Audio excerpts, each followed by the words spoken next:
Parfois, les personnes les plus proches de nous, celles en qui nous avons confiance et sur qui nous comptons, peuvent aussi être celles qui, volontairement ou non, drainent notre énergie, mettent notre patience à l'épreuve et finalement nous distraient de vivre une vie alignée avec nos vraies valeurs.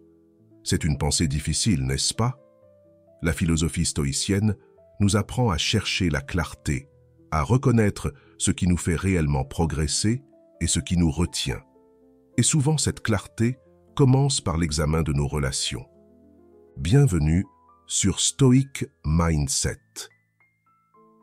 Aujourd'hui, nous allons découvrir comment identifier les liens authentiques par rapport à ceux qui pourraient freiner notre chemin. Nous allons examiner les signes subtils, ces petits comportements qui révèlent que quelqu'un ne souhaite peut-être pas vraiment notre bien. Les philosophes stoïciens, comme Sénèque et Épictète, nous mettaient en garde contre les relations superficielles qui nous éloignent de nos principes. Ils nous offraient une sagesse intemporelle pour cultiver des amitiés qui nous enrichissent plutôt que de nous diminuer. Voyez cela comme un guide, non seulement pour mieux comprendre les autres, mais pour vous aligner avec vos propres valeurs et aspirations.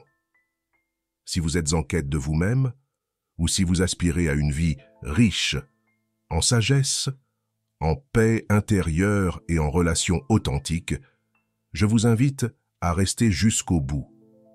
Même les plus sceptiques d'entre nous pourraient se surprendre à reconsidérer leurs relations. Alors, si ces idées résonnent en vous, si vous cherchez à évoluer personnellement grâce à la philosophie pratique, abonnez-vous et partagez cette vidéo avec d'autres personnes qui pourraient être sur un chemin similaire. Regardez jusqu'à la fin pour bien comprendre comment la sagesse stoïcienne peut subtilement mais puissamment transformer notre façon de voir et d'interagir avec les gens autour de nous.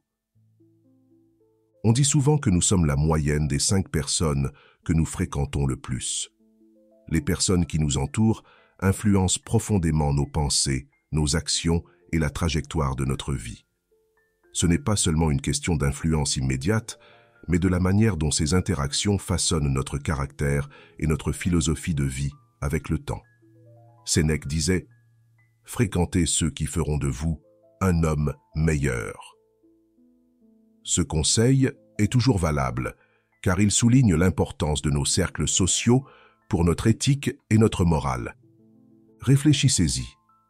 Quand vous passez du temps avec des amis, des collègues ou des proches qui manifestent des vertus comme l'honnêteté, le courage et la sagesse, vous avez plus de chances d'imiter ces qualités. Ce n'est pas simplement une question de pression sociale, mais d'échanges subtils qui se produisent dans nos interactions quotidiennes.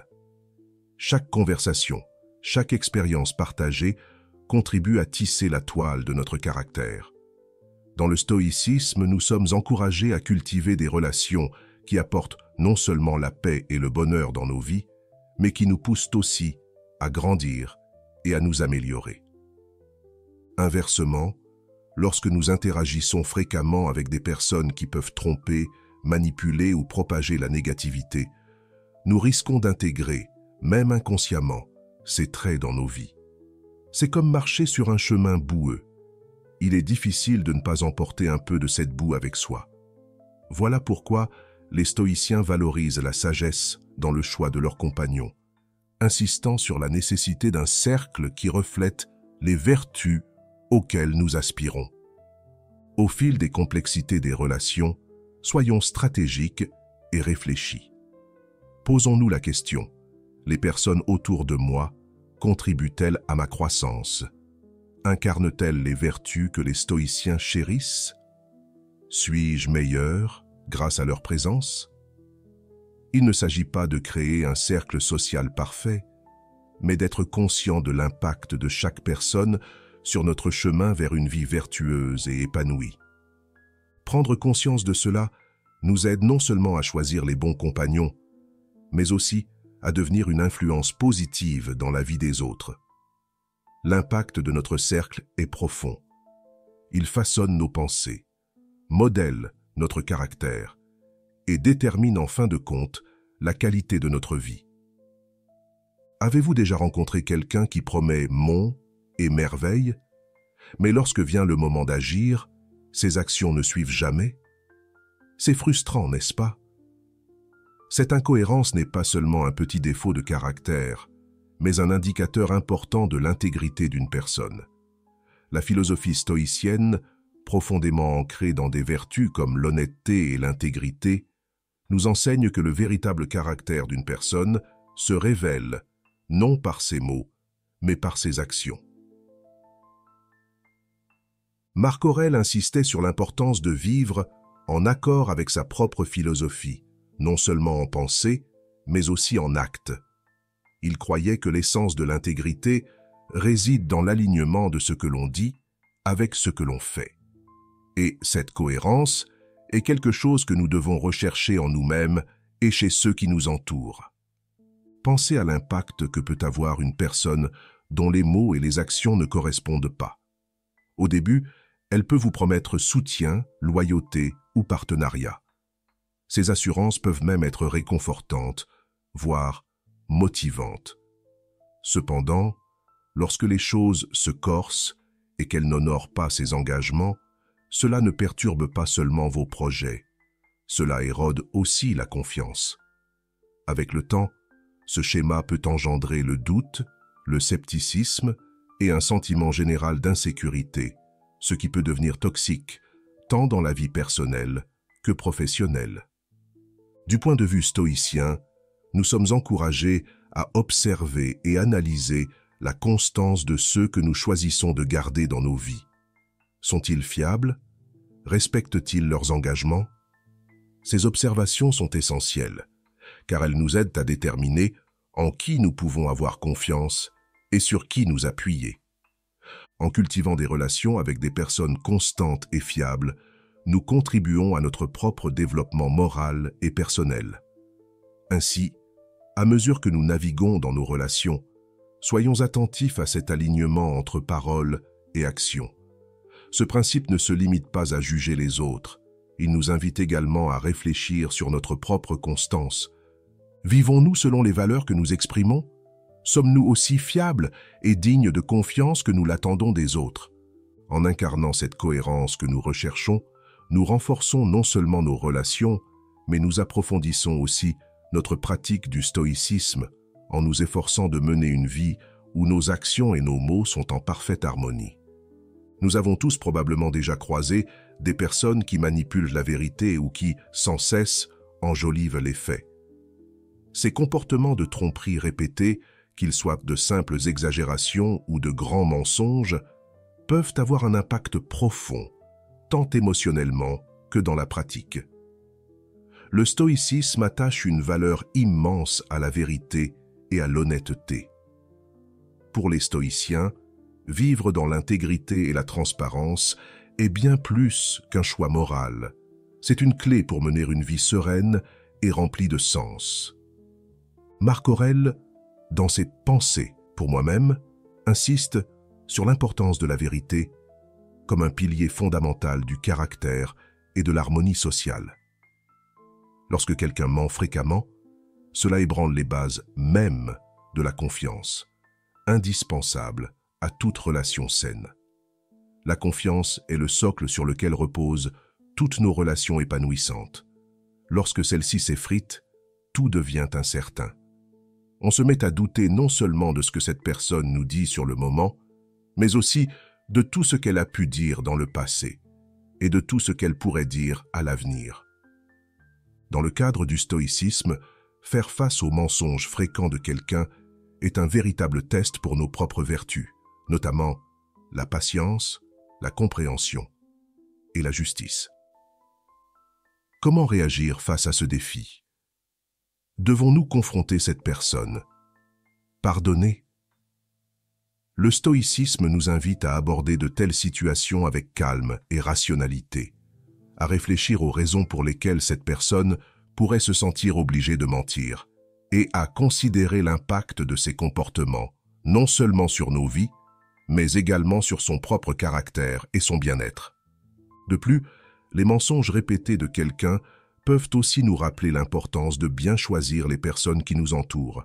Les stoïciens, comme Sénèque, évoquent souvent l'influence de nos compagnons sur notre conduite morale. Si quelqu'un ment habituellement, il ne fait pas que ternir son propre jugement moral. Il peut aussi affecter le nôtre en nous rendant cyniques ou même en influençant nos comportements, parfois de manière inconsciente. En confrontant et en limitant l'impact des mensonges, nous ne nous protégeons pas seulement de la tromperie, mais nous participons activement à la construction d'une communauté fondée sur la vérité et la transparence. Ce défi, bien qu'il soit difficile, offre une opportunité précieuse de croissance et d'alignement avec la voie stoïcienne. Mettre l'accent sur la sincérité pave la voie à des relations plus significatives et dignes de confiance, tout en enrichissant notre propre caractère, nous rapprochant ainsi de l'idéal stoïcien d'une vie bien vécue. Dans nos relations personnelles et professionnelles, nous rencontrons également parfois des individus en quête constante d'attention. Souvent, ce besoin insatiable de validation externe trahit un manque de satisfaction intérieure. Ce désir de reconnaissance perpétuelle va à l'encontre des principes stoïciens qui prônent une source de contentement intérieur. Le stoïcisme nous enseigne l'importance de l'autosuffisance et de la résilience émotionnelle, encourageant un regard tourné vers l'intérieur, où notre évaluation de nos actions et de notre vie compte plus que l'approbation éphémère des autres. Épictète insistait sur le fait que la paix intérieure vient de l'abandon de cette quête de validation externe et du recentrage sur nos propres actions et réactions. Lorsqu'une personne est constamment en quête d'attention, cela se manifeste souvent par des comportements exagérés, comme monopoliser les conversations, exagérer des histoires ou créer des drames pour rester au centre de l'attention. Du point de vue des stoïciens, ce comportement représente un déséquilibre par rapport à la vertu de tempérance, qui prône la modération et la maîtrise de soi. De plus, ce besoin d'attention perturbe souvent les relations authentiques, car il empêche le juste équilibre du don et de la réception. Dans une amitié ou toute interaction sociale, l'équilibre est essentiel. Il s'agit de donner et de recevoir. Lorsqu'une personne cherche sans cesse à capter l'attention, elle peut négliger les besoins et les contributions des autres, ce qui peut entraîner du ressentiment et une rupture dans la communication et le respect mutuel. Pour ceux d'entre nous qui cherchent à vivre selon les préceptes du stoïcisme, gérer les personnes en quête d'attention représente un défi pratique. La réponse stoïcienne consisterait à montrer de la compassion en cherchant à comprendre pourquoi une personne peut adopter ce comportement, peut-être à cause d'insécurité ou de besoins émotionnels non comblés. Toutefois, le stoïcisme nous apprend aussi à établir des limites pour préserver notre tranquillité intérieure et ne pas laisser le besoin de validation d'autrui troubler notre propre paix. Dans nos interactions avec des individus en quête d'attention, nous pouvons leur offrir des encouragements et de la reconnaissance lorsque cela est approprié, tout en les invitant doucement à la réflexion personnelle et à l'autonomie. Les inciter à apprécier leurs valeurs intrinsèques peut les aider à réduire leur dépendance à la validation extérieure. Cette approche favorise non seulement leur croissance personnelle, mais elle est également en accord avec nos valeurs stoïciennes de compréhension et de vertu, tant envers nous-mêmes qu'envers les autres. Enfin, il arrive que certains utilisent les compliments de manière excessive, non pas pour offrir une reconnaissance sincère, mais pour obtenir quelque chose en retour.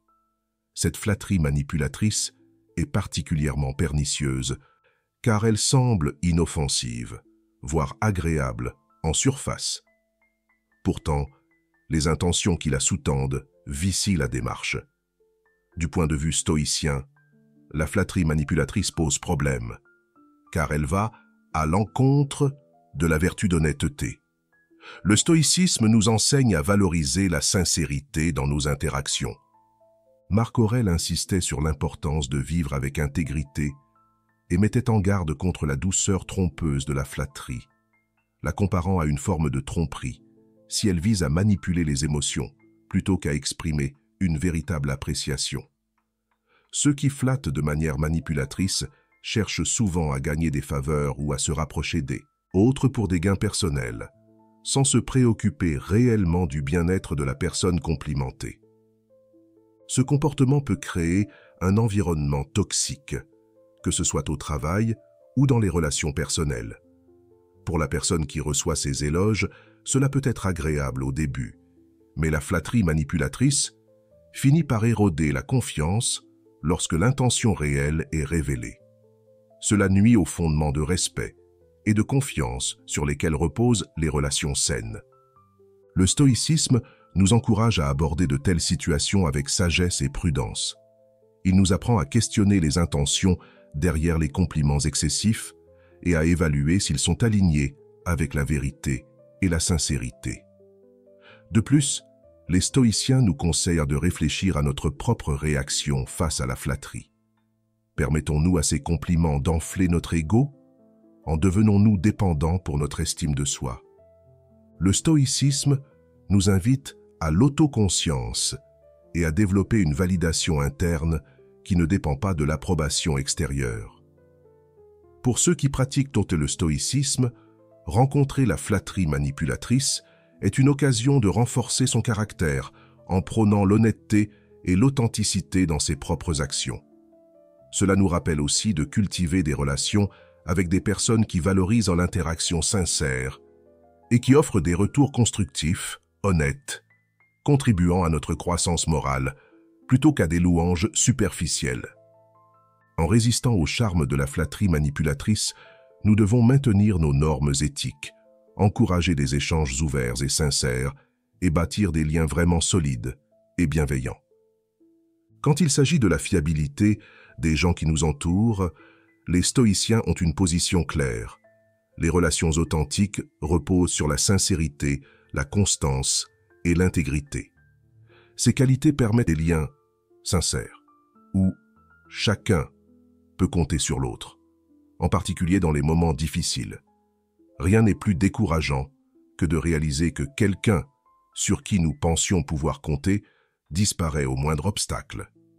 Pour les stoïciens, l'adversité est non seulement inévitable, mais elle est également une épreuve essentielle du caractère, tant pour soi-même que pour ceux qui nous entourent. Sénèque et Épictète soulignaient que l'amitié véritable se manifeste non pas dans les périodes de confort, mais dans les périodes de défi. C'est dans ces moments-là que se révèle la vraie valeur d'un ami, en particulier si cet engagement implique un sacrifice personnel ou un inconfort. Lorsqu'une personne échoue régulièrement à être présente dans les moments difficiles, cela trahit un manque d'engagement sincère envers la relation.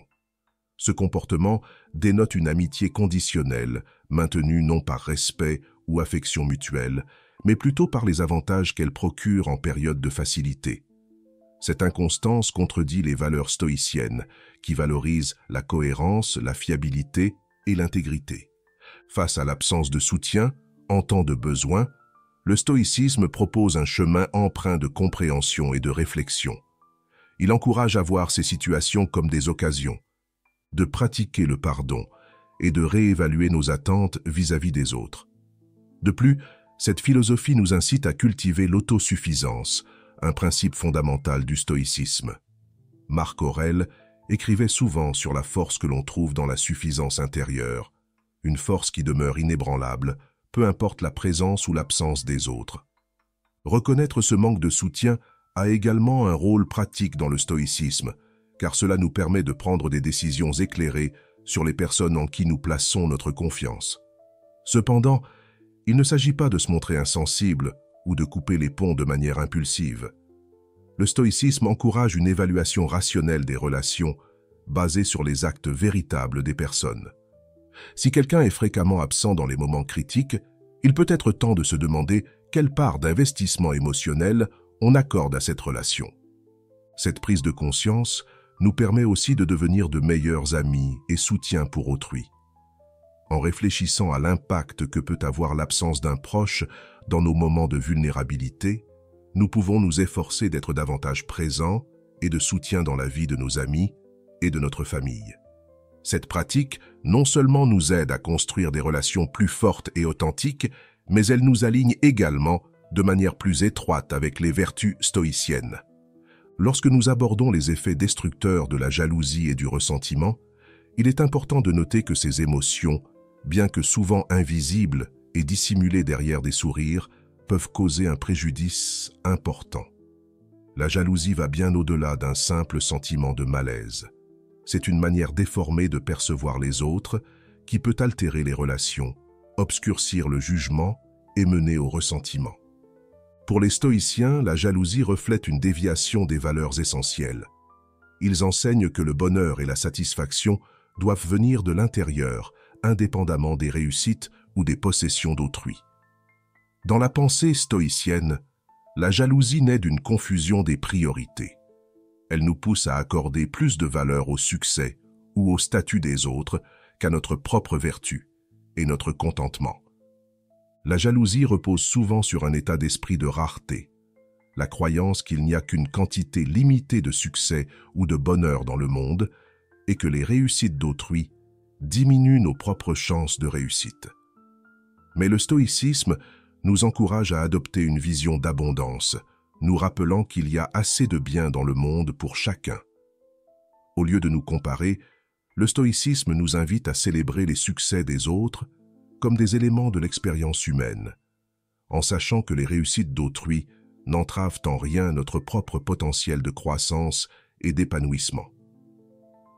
L'une des manifestations les plus subtiles mais destructrices de la jalousie est le penchant pour les compliments ambigus ou les remarques passives agressives. Par exemple, au lieu de féliciter sincèrement un ami pour sa promotion, une personne jalouse pourrait dire « Oh, tu as vraiment de la chance d'avoir des contacts ». Ce genre de commentaire peut être blessant et trahit une incapacité à se réjouir du bonheur d'autrui.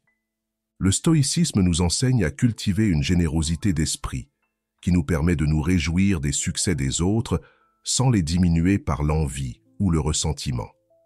La jalousie, si elle n'est pas maîtrisée, se transforme souvent en ressentiment, une émotion plus corrosive encore, où l'on éprouve de l'amertume envers ceux qui possèdent ce que l'on souhaite.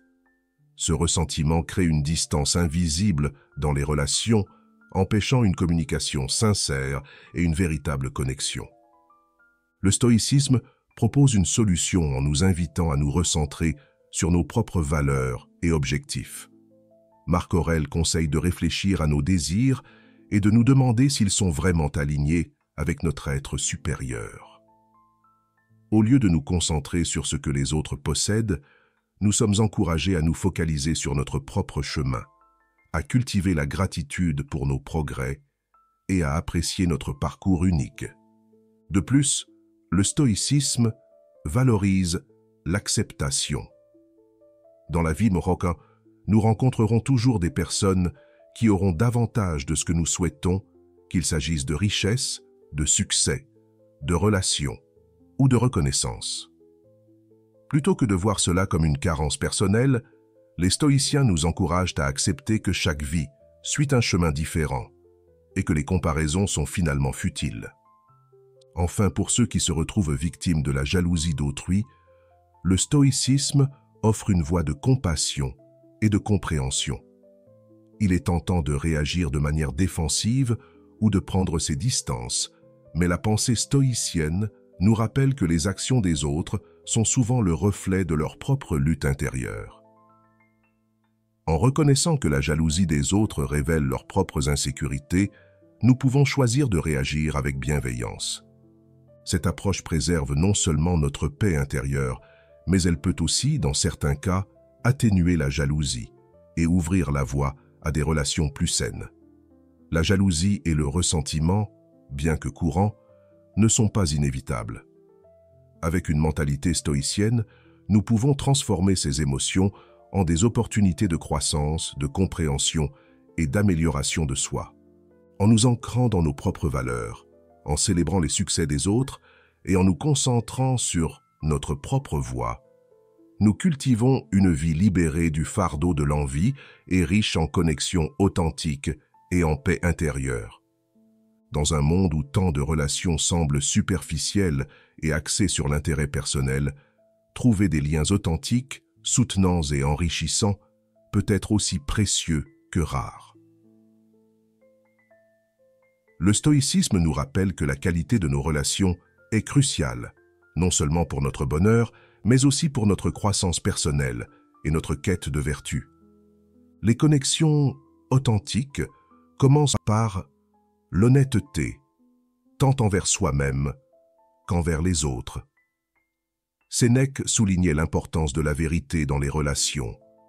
Selon lui, ce n'est qu'en vivant en harmonie avec nos valeurs que nous pouvons attirer des personnes partageant ces mêmes valeurs. Autrement dit, l'authenticité débute en nous.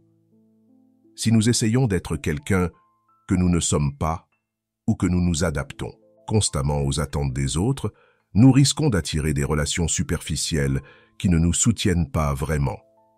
Créer des connexions authentiques implique également d'être pleinement présent. Dans notre monde moderne, les distractions sont omniprésentes et il est facile d'être physiquement présent tout en étant mentalement ailleurs. Le stoïcisme nous invite à nous concentrer sur le moment présent et à participer pleinement aux échanges. Marc Aurèle insistait souvent sur l'importance d'être présent dans chaque action, que ce soit une conversation ou une tâche simple. En appliquant cela dans nos relations, nous montrons que nous respectons et valorisons les autres, ce qui renforce nos liens.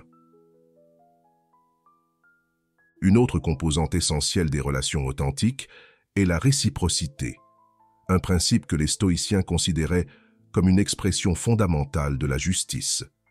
La réciprocité signifie que les relations reposent sur un équilibre de donner et de recevoir. Le stoïcisme nous enseigne que nos interactions devraient être motivées par le désir sincère de contribuer positivement à la vie des autres et non par l'intérêt de ce que nous pourrions en tirer.